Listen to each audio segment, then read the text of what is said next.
তো ফ্রেন্ডস দেখো, আবার ওই আগের যে ব্লগটার মতোই দিচ্ছি, আর একটা ব্লগ দিচ্ছি, যেটা হলো আমি মিটআপে গেছিলাম। তো 27 তারিখও একটা মিটআপ আছে, ওটাতেও যেতে পারলাম না। 27 তারিখে মিটআপটা হয়েই গেল। বর্ধমানে মিটআপটা আছে মার্চের দিকে, সেটাও যেতে পারবো না হয়তো, কি জানি, ভালো লাগছে না। মিটআপে যাওয়ার খুব ইচ্ছে ছিল, কিন্তু যাই হোক না কেন হবে না। কারণ জানো আমার বাড়িটা কলকাতার দিকে, তো সেখানে আমি কলকাতার দিকটা পারি, কিন্তু বাইরের সাইডের মিটআপগুলো আমি যেতে পারবো না। দীঘাতে মিটআপ দেবে, সেই মিটআপটা যেতে পারবো না। কিছু ভালো লাগে না গো, সত্যি কথা বলছি।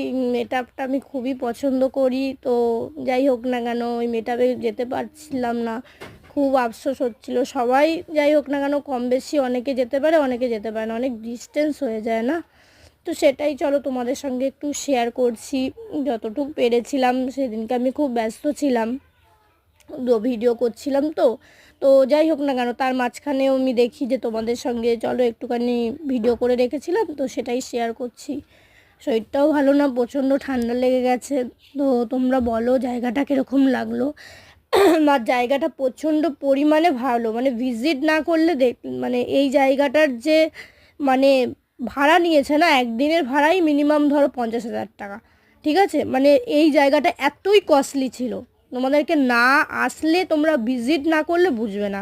তো বলো কেমন লাগলো।